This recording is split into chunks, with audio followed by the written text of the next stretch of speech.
இன்னைக்கு நம்ம பிளாக்ல 150th அண்ட் 151st எபிசோடு தான் பார்க்க போறோம். எபிசோடு ஓப்பனிங்ல பிளாக் புல்ஸ்ல இருக்கிற எல்லாரும் 6 மாசத்துல என்னோட பவர்ஸை இம்ப்ரூவ் பண்ணலாம் அப்படின்னு இருந்தா நம்ம கிரே மட்டும் அவளோட ஷைனஸை வந்து போக்கணும் அப்படிங்கிற மாதிரி நினைச்சுக்கிட்டு இருப்பா. அதனால சில்வா கிட்ட உதவி கேட்டு இருந்திருப்பா. எதுவும் வேலைக்கு ஆயிருக்காது. வேற வழி இல்லாம கடைசியா நம்ம காட்சே கிட்ட வந்து உதவி கேட்க காட்சேவுமே முடிஞ்ச அளவுக்கு அவளுக்கு என்னென்னமோ உதவி எல்லாம் பண்ண ட்ரை பண்ணிட்டு ஈவன் ஊருக்குள்ள எல்லாம் கூட்டிட்டு வந்து சுத்திக்கிட்டு இருப்பானா. அப்போ கிரே சொல்லுவான், இந்த மாதிரி எனக்கு வேற ஒருத்தரோட உருவத்துல இருக்கும்போது பெருசா அந்த ஷைனஸ்ங்கிறது ஃபீல் ஆகல, என் உருவத்துல இருக்கும்போது எனக்கு ஒரு மாதிரி இருக்குன்னு சொன்னதுக்கு, நீ வேற ஒருத்தரோட உருவத்துல இருந்தாலும் நீ கிரே தான், நீ உன் உருவத்துல இருந்தாலும் கிரே தான், அதனால நீ இதுக்கு தான் அப்படி ரியாக்ட் பண்ணணும், அதுக்கு அப்படி ரியாக்ட் பண்ண தேவையில்லை அப்படின்னு நினைக்கிறதுலாம் உன் மண்டைக்குள்ள தான் இருக்குங்கிற மாதிரி ஒரு சின்ன போதனையை போட்டு போவான். இன்னொரு பக்கம் ப்ளூ ரோஸ் நைட் நம்ம கேப்டன் சார்லட் அவங்க ஸ்குவாட் மெம்பர்ஸ் கூட ட்ரெயின் பண்ணிட்டு இருப்பாங்களா. ஆனா அவங்க கேப்டன் சார்லட்டுக்கு ட்ரைனிங்ல கூட கரெக்டா ஈக்குவலேட் பண்ற அளவுக்கு இருக்க மாட்டாங்க. ஆகையால் சரி வாங்க கொஞ்ச நேரம் ரெஸ்ட் எடுத்துட்டு அதுக்கப்புறம் போட்டி போடலாம் அப்படிங்கிற மாதிரி சும்மா ஊர் கதை உலக கதையெல்லாம் பேசிக்கிட்டு இருக்கக்குள்ளதான் சரி எங்க பாய் ஃப்ரெண்ட் கேர்ள் ஃப்ரெண்ட் கதையெல்லாம் ஜாலியா போய்கிட்டு இருக்குது. அப்புறம் மேடம் சார்லட் எப்பதான் போய் யாமி கிட்ட உங்களோட ஃபீலிங்ஸ் சொல்லுவீங்கன்னு கேட்டதுக்கு, சும்மா இருங்க வேற ஏதோ ஒரு வேலை இருந்தா பாருங்க அப்படிங்கிற மாதிரி சார்லட் கத்திக்கிட்டு இருப்பா. இருந்தாலும் பயங்கர வெக்கத்துல இருப்பா. ஏன்னா ஏற்கனவே கேப்டன் யாமி கிட்ட ஒரு சின்ன கிஃப்ட் மாதிரி கொடுத்துட்டு டின்னருக்கு இன்வைட் பண்ணலாம் இருந்திருப்பாலாமா. இருந்தாலும் அதுக்கு தைரியம் இருந்திருக்காது. ஈவன் சோலுமே ஆமா ஆமா கேப்டன் சார்லட் என்னைக்கும் பேட்டில் ஃபீல்ட்ல தான் கெத்து, அவங்க ரொமான்ஸ்லாம் எங்களுக்கு செட் ஆகாது, அதெல்லாம் இக்னோர் பண்ணுங்க, அதெல்லாம் வேஸ்ட்டுங்கிற மாதிரி சொன்னா சோல் அவ கிடக்குற பொறாமையில பேசுறேன்ட்டு இருக்கிற எல்லாருமே நம்ம சார்லட்டை எப்படியாவது நீங்க போய் கேப்டன் யாமி கிட்ட சொல்லுங்க, இதான் கரெக்டான நேரம், நீங்க யோசிச்சுட்டே இருக்கக்கூடாது, போய் சட்டு புட்டுன்னு சொல்லி ரிசல்ட் என்னன்னு கேட்டு வந்துடணுங்கிற மாதிரி ஃபோர்ஸ் பண்ணிட்டே இருந்தா உங்களோட இந்த காதல் அட்வைஸ் எல்லாம் தூக்கி வரமா வச்சுட்டு வாங்க முதல்ல ப்ராக்டிஸ் பண்ணுவோம், இல்லைனா ஸ்பேட் கிங்டம் கூட சண்டை போடும்போது மண்டை போட வேண்டியதா இருக்கும்ட்டு மறுபடியுமே நம்ம சார்லட்டை அட்டாக் பண்றதுக்காக முயற்சி பண்ணா. ஆப்வியஸ்லி சார்லட் தான் பவர்ஃபுல்லா இருக்கிறா, ஈஸியாவே எல்லாரையும் தோக்கடிச்சிடறா. அங்க இருக்கிற பொண்ணுங்களுக்குலாம் லைக் என்னடா இது நம்ம தான் கேப்டனுக்கு ஒரு வேலை ஈக்குவலா இல்ல போல, எப்படியே போச்சுன்னா கேப்டன் விருப்பப்படுற அளவுக்கு அவங்களால இம்ப்ரூவ் ஆக முடியாதோ அப்படின்னு யோசிச்சுட்டு பொண்ணுங்க எல்லாரும் ஒன்னா சேர்ந்துட்டு நம்ம சார்லட்டை மட்டும் இக்னோர் பண்ணிட்டு அவங்க எல்லாரும் ஒன்னா சேர்ந்து ஒரு முடிவுக்கு வராங்க. இறுதியா அதுல ஒரு பொண்ணு, மேடம் சார்லட் எங்களுக்கு தெரிஞ்சு நாங்க வந்து உங்களுக்கு ட்ரைனிங் எடுக்கிறதுக்கு ஒரு கரெக்டான ட்ரைனிங் பார்ட்னர் மாதிரி தெரியல, மேபி நீங்க இன்னும் பெட்டர் ஆகணும் அப்படின்னு விருப்பப்பட்டீங்கன்னா கண்டிப்பா இன்னும் பெட்டரான ஒரு மேஜிக் நைட் கூட ஃபைட் பண்றதுதான் கரெக்டா இருக்கும். இங்க இருக்கிறதுலயே நமக்கு ஈக்குவலான ஒரு மேஜிக் நைட் ஸ்குவாட்னா அது கண்டிப்பா பிளாக் புல்ஸ் தான். சோ அவங்க கூட ஏன் ஒரு ஸ்பேரிங் போடக்கூடாதுன்னு கேட்டுக்கிட்டு இருக்கேன். எனது பிளாக் புல்ஸ் கூடயா அப்படிங்கிற மாதிரி யோசிக்கும் போது அப்ப கரெக்டா மார்க்ஸ் கான்டாக்ட் பண்ணிட்டு இந்த மாதிரி நாங்க கேப்டன்ஸ்க்கு மீட்டிங்லாம் வச்சிருந்திருக்கோம், சட்டு புட்டுன்னு வரையான்னு கேட்க அதெல்லாம் வரலாம், இப்போ சும்மா பிளாக் புல்ஸ் கூட ஒரு ட்ரைனிங் செஷன் வைக்கிறதா பிளான் இருந்துச்சு, ஒன்றும் பிரச்சனை இல்லை வந்துடுறேன் அப்படின்ட்டு எல்லா கேப்டன்ஸுமே மீட்டிங் அட்டன் பண்றதுக்காக வருவாங்களா. கேப்டன் யாமியும் வருவாப்ல. யாமியை பார்த்தோன்னே சார்லட் ஓகே ஃபைன், வேற எந்த ஒரு இன்டென்ஷனும் இல்லை, ட்ரைனிங் எடுக்கணும் அதை மட்டும் கரெக்டா சொன்னா போதும் அப்படிங்கிற மாதிரி கொஞ்சம் பதட்டத்தில் அப்படியே கால் தடுமாறி நம்ம கேப்டன் யாமி கிட்ட விழுக, ஏன் புள்ள தடுமாறிலாம் கீழே விழுகிற, ரொம்ப ஆச்சரியமா இருக்கேன்னு கேப்டன் யாமி கேஷுவலா பேசினா அவ பதறி அடிச்சுட்டு அங்கிருந்து ஓடி போயிடுறா.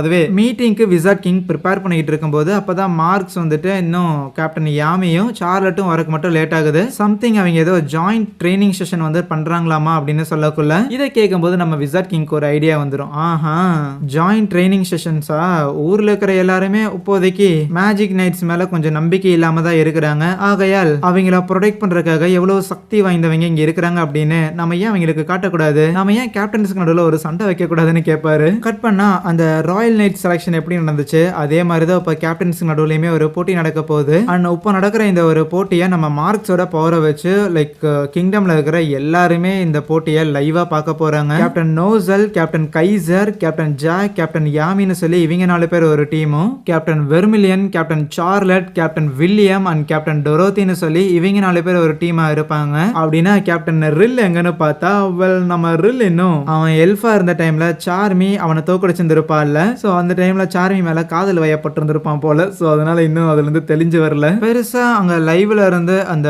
ஃபைட்டை பாக்குறதுக்காக யாரும் வரல போல. இருக்கிற எல்லாருமே அவங்களோட ஹைடவுட்ல தான் இருப்பாங்க. ஈவன் நம்ம விசர்ட் கிங்காலையுமே வந்திருக்க முடியாது. அப்படின்னா விசர்ட் கிங்கோட ட்ரெஸ்ஸை போட்டுட்டு ஆப்வியஸா நம்ம ஓவன் தான் கிங் பக்கத்துல உட்காந்துருக்க. இப்போதான் ஓவன் பேச மாட்டாப்ல இல்ல, சோ அதனால நம்ம கிங்குக்கு ஜாலி ஆயிரும். ஆஹா விசர்ட் கிங் பேச மாட்டேங்கிறான், இனிமேல் நான் தான் பேசி மக்களோட எல்லாரோட மனசுல இடம் பிடிக்க போறேன் அப்படிங்கிற மாதிரி நினைச்சிட்டு இருப்பான். இப்போதைக்கு அந்த கிறிஸ்டலை பிரேக் பண்றதுதான் பிளான். ஆகையால் நம்ம கேப்டன் வில்லியம் அவரோட வேர்ல்ட் ட்ரீயை வர வச்சுட்டு அட்டாக் பண்ண பார்த்தா நோசல் அதை தடுக்க ட்ரை பண்றான். ஈவன் அந்த வேர்ல்ட் ட்ரீயை கட் பண்றதுக்காக நம்ம கேப்டன் ஜாக்கும் அவரோட ஃபுல் பவர் எல்லாம் யூஸ் பண்ண கேப்டன் யாமியும் ஹோல் பேக் பண்ணாம அந்த மரத்தை இன்னையோட முடிச்சிடறேன் அப்படின்னு அட்டாக் பண்ண போனா சார்லட் கையை பிடிச்சி இழுத்து வைக்கிறாங்க. ஈவன் ஏகப்பட்ட தரை எல்லாத்தையும் பேத்து அவங்க மேல கற்கள் மலையா பொழிஞ்சா கூட நம்ம டொரோத்தி அசால்ட்டா அது எல்லாத்தையுமே அவங்களோட ட்ரீம் வேர்ல்டுக்கு அனுப்பி வைக்க கேப்ல ஜாக் டொரோத்தியை முடிச்சிடலாம் அப்படின்னு அடிக்க வந்தா கேப்டன் வெர்மிலியன் நெருப்பா போட்டு விட்டு பொசுக்கிடுறான். ஆனால் பெருசாக கேப்டன் ஜாக்குக்கு எதுவும் வாய்ந்திருக்காது. பட் இப்போ வில்லியமும் சார்லட்டும் லைக் பிளான்ட் பேஸ்டு தானே அவங்களோட மேஜிக்ங்கிறது. ஆகையால் காட்டுக்குள்ளே இருக்க உங்களோட செடிகளை மொத்தமாக வெட்டி எடுத்துடுறோன்னு கேப்டன் ஜாக்கும் கேப்டன் யாமியும் காட்டுக்குள்ளே போகிறாங்க. இங்கே கேப்டன் நோசலும் வெறுமலியனும் சண்டை போட்டுட்டு இருக்கும்போது வெறுமலியனோட நெருப்பு முன்னாடி கொஞ்சம் நோசல் திணற செய்ய எப்படியோ கைசரோட ஹெல்ப் மூலமா நோசல் அங்கே பெரிய டேமேஜ் வாங்காம தப்பிச்சிடறான். இருந்தாலும் கைசர் எல்ஃபா இருக்கும்போது வெறுமலியன் கிட்ட தோத்துருப்பான்ல. கமான், அன்னைக்கு வேற ஒருத்தன் என் பாடி யூஸ் பண்ணும்போது நான் தோத்துருக்கலாம், இன்னைக்கு விட்டுறக்கூடாதுன்னு இருப்பாரு. காட்டுக்குள்ள கேப்டன் யாமியும் கேப்டன் ஜாக்கும் இருக்கிற எல்லா மரத்தையும் வெட்டி மொத்தமா சாச்சுக்கிட்டு இருக்க அதுவே நோசல் அந்த டார்க் எல்ஃபா காலி பண்றதுக்காக ஒரு கூண்டை கிரியேட் பண்ணிருப்பான்ல, அதை வெறுமலியனுக்கு எதிராக உருவாக்குறான். யாமியும் ஜாக்கும் அந்த காட்டுல இருக்கிற மரத்தை எல்லாத்தையும் வெட்டிக்கிட்டு இருப்பானுங்களே. நீங்க மரத்தை வெட்டினாலே எங்களை உன்னால ஒன்றும் பண்ண முடியாதுறான்னு கேப்டன் வில்லியம் அவனோட ஃபுல் பவரை யூஸ் பண்ணிட்டு அந்த இடத்துல ஒரு பெரிய ஒரு வேர்ல்ட் ட்ரீங்கிறத கிரியேட் பண்றானா. ஏற்கனவே பார்த்த மாதிரி அந்த மரங்கிறது மிக பெருசா வளர்ந்துகிட்டு இருக்கவே டோரோத்தி அவுட் ஆஃப் நோவர் என்ட்ரி கொடுத்து கேப்டன் யாமியை ட்ரீம் வேர்ல்டு கூட்டிட்டு போயிடுறா. அண்ட் கேப்டன் யாமி கிட்ட இதுக்கு முன்னாடி நம்ம பசங்க வந்து இப்படி ட்ரீம் வேர்ல்ட்ல மாட்டிருந்திருப்பாங்கல்ல. ஸோ அப்போ நடந்த விஷயங்கள சொல்லியிருந்திருப்பாங்க போல. இங்க என்ன யோசிச்சாலுமே வரும் அப்படின்னா, கமான் எனக்கு சரக்கு பாட்டில் மீன் இதெல்லாமே சாப்பிட்றதுக்காக வேணும் அப்படின்னு கேட்டா அது எதுவுமே வராது. ஏன்னு பார்த்தா ஏதாவது வரணும்னா அதுக்குமே வந்து டொரோத்திக்கு தெரிஞ்ச விஷயங்களை கேட்டால் தான் வருமாமா. நீ கேட்குற மாதிரியான சரக்கு மீனெல்லாம் நான் பார்த்ததும் கிடையாது சாப்பிட்டதும் கிடையாதுன்னு சொல்லியிருந்திருப்பா. அதனால தான் அது எதுவும் வந்திருக்காது. ஆனால் அப்போ திடீர்னு அங்கே யாரும் நம்ம கேப்டன் யாமி அடிக்க வராங்க. அது யாருமான்னு பார்த்தா நம்ம கேப்டன் யாமியா தான் இருக்கும். எஸ், டொரோத்தி நம்ம கேப்டன் யாமி அடிக்கிறதுக்கு கேப்டன் யாமியை உருவாக்கி இருந்திருக்கா. இங்கே நோசலாலையும் யாமியோட மேஜிக் காணாம போயிடுச்சு அப்படிங்கிறத ஃபீல் பண்ண முடியுது. மேபி கண்டிப்பா டொரோத்தி அவரோட ட்ரீம் வேர்ல்ட் இழுத்து போட்டிருந்திருக்கலாம். அப்படின்னா இவனுங்களை நம்ம தான் சமாளிக்கணும் அப்படின்னு நோசல் யோசிக்கக்குள்ளவே நம்ம கேப்டன் வெறுமில்லியன் அவர் அந்த கூண்டில் அடைஞ்சிருந்திருப்பார்ல, மொத்தமாக அந்த கூண்டையை வந்து போட்டு அவர் ஹீட் பண்ண ஆரம்பிக்கிறாரு. அந்த டெம்பரேச்சர் பயங்கரமா இன்க்ரீஸ் ஆகுதுங்கிறத நம்ம நோசலால உணர முடியும். சடனா ஒரு பெரிய பிளாஸ்ட்ங்கிறது ஏற்படுது. அவ்வளவுதான், அப்படியே வெளியில வந்த வெறுமில்லியன் கைசரை அடிச்சு போட்டு அந்த கிறிஸ்டலையுமே ஓரளவுக்கு டேமேஜ் படுத்த கேப்டன் ஜாக் இருக்கனால அவனையுமே நம்ம கேப்டன் வில்லியம் தூக்கி சொருவிடுறாப்புல.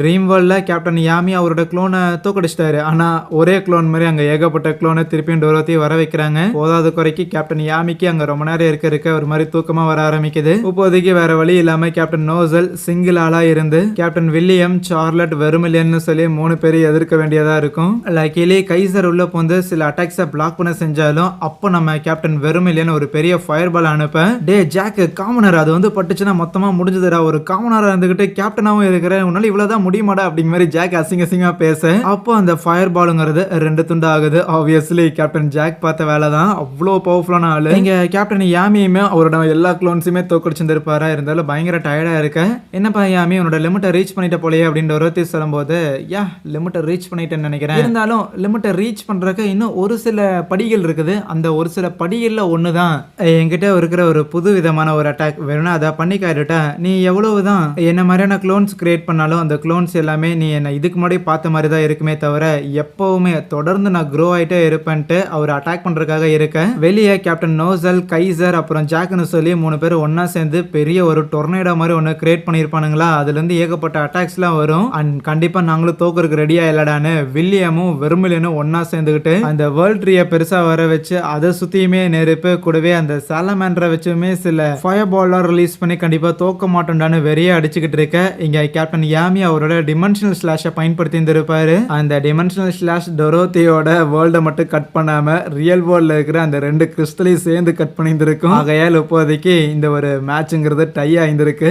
விசார்ட் கிங் எல்லா கேப்டன்ஸையும் கூப்பிட்டுட்டு பாராட்டிக்கிட்டு இருக்கும்போது அப்போ மார்க்ஸ் யோசிப்பான், இருக்கிற எல்லா கேப்டன்ஸும் சண்டை போட்டா அந்த சண்டைங்கிறது எப்படி இருக்குன்னு பாக்குறதுக்காக மட்டும் விளையாட்டுக்காக இந்த விசார்ட் கிங் இந்த மேட்சை கண்டக்ட் பண்ணலன்னு மட்டும் யாராவது சொல்லுங்கப்பா, நிம்மதியா இருக்குன்னு நினைப்பான். இப்போதைக்கு மார்க்ஸோட பவர் மூலமா தான் இந்த ஊர்ல இருக்கிற எல்லாருமே இவங்க சண்டையை பார்த்துருக்காங்க. ஸோ எந்த அளவுக்கு கேப்பபிளான மேஜிக் நைட்ஸோட ப்ரொடெக்ஷன்ல இவங்க எல்லாரும் இருக்கிறாங்கன்னு மக்களுக்கு தெரிய வந்திருக்கும். அதே நேரத்தில் இப்போ புதுசா இருக்கிற மேஜிக் நைட்ஸ் இவங்க எல்லாருமே இன்னுமே என்னோட கேப்டன்ஸ் அளவுக்கு க்ரோ ஆகணும் அப்படின்னு சொல்லி அவங்களுக்கு இது ஒரு மோட்டிவேஷன் அமையும்.